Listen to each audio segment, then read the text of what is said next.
Несколько месяцев назад Эльвира Кумшуева обнаружила в молочной железе уплотнение. Начала нервничать, давление, и сама себе ее обнаружила. Она как опухоль, в виде опухоли. Я не думала, что она так опасна. Близкие Эльвиры Ханым настояли, чтобы она прошла обследование. В мае месяце я обратилась к врачу, и он сказал, что нужно все-таки ехать в областную, то есть или Херсон, или Симферополь. Но так как в Симферополе у меня есть родня, поэтому родные люди, я обратилась сюда. Здесь сдала анализы, ждала их. Оказалась злокачественная опухоль. Я и УЗИ делала, маммографию делала, трепан-биопсия. Врач мне сказал, нужна по-любому операция и лучевая терапия.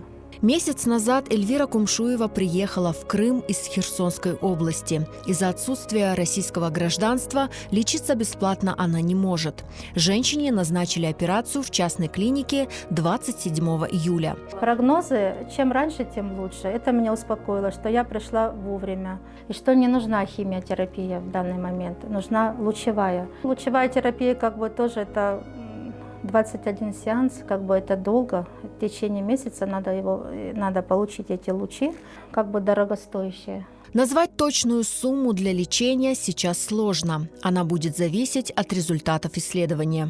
Во время операции, пока человек находится под наркозом, они делают еще исследование, гистологическое исследование. То есть, возможно, что-то еще, кроме лучей, могут назначить.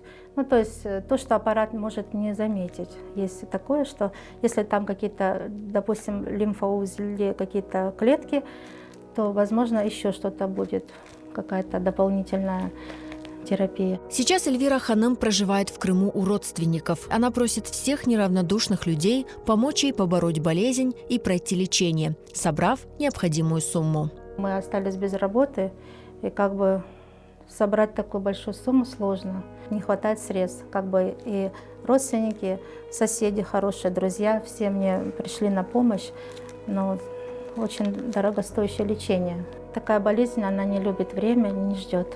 Чем дальше мы тянем, тем хуже, будет сложнее и дороже обходиться все.